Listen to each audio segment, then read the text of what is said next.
আর আরব খান এক জায়গায় পা দিবে, সেটার জন্য সে রিসার্চ করে, অনেক স্টাডি করে যে এই প্রোগ্রামটা এরকম, এই প্রোগ্রামের জন্য আসলে আমার কিভাবে সেখানে যাওয়া উচিত।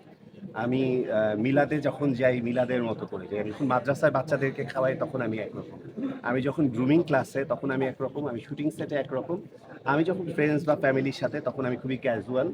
আবার আমি যখন এই ধরনের এরকম অ্যারেঞ্জ করা কোনো গ্র্যান্ড প্রোগ্রামে বা গ্র্যান্ড লঞ্চিংয়ে ডেফিনেটলি আমি আমার সিগনেচারটাকেই, আমার সিগনেচার লুকটাকেই আমি প্রায়োরিটি দিই। ভাইয়া দ্বিতীয়বার পোশাকটা পরেন না, মানে এই ব্যাপারটা একটু খোলাসা দ্বিতীয়বার করুন। পোশাকটা পরি না, এটা আসলে পরি না, আসলে পরি না, এটার কোনো ব্যাখ্যা নাই আসলে। এটা শুনতে আসলে বিলাসিতা শোনায়, আল্লাহ বিলাসীদের পছন্দ করে না। তারপরও বলবো যে আল্লাহ হয়তো বা আমাকে এভাবে করেই করার তৌফিক দান করেছে, বা আমার আর্নিং বা আমার সব কিছু মিলিয়ে। সো চলছে, পড়ছি, দেখা যাক।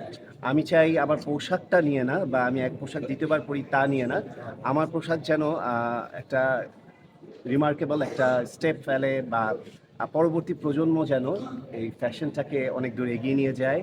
তারা যেন আরব খানকে মনে করে যে এটা আরব খান একজনই ছিলেন। সো আমার কাছে হয়তো বা ওইটাই আমার কাছে মুখ্য। ভাইয়া আমার লাস্ট প্রশ্ন হচ্ছে যে আপনার ড্রেস আপের মধ্যে মাইকেল জ্যাকসন একটা ভাব আছে, মানে সব ড্রেস আপের মধ্যে, এর কারণে মাইকেল জ্যাকসন কখনো এই ধরনের পোশাক পরতেন না, এটা ভুল কথা। আমি একটু প্যারিস ফ্যাশন উইক বা মিলান টিলানের ওইসব ওই পাশ্চাত্যের বা বলিউডের একটু টাচে পোশাক আশাক পরি। ওনার প্রতি আমার শ্রদ্ধা আছে, মাইকেল জ্যাকসনের অসংখ্য ভক্ত, তাকে আমার পছন্দ। But I don't want to be Michael Jackson or something like that.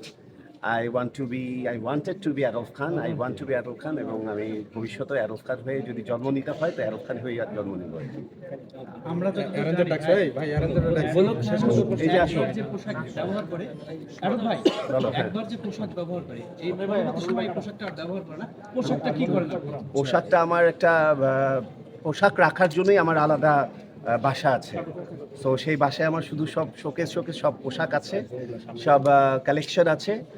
আপনাদের সবাইকে নিয়ে আমি সেই পোশাকেরও একদিন একটা এক্সিবিশন করব। হুররাম আপু কেমন লাগছে? আলহামদুলিল্লাহ ভালো লাগতেছে।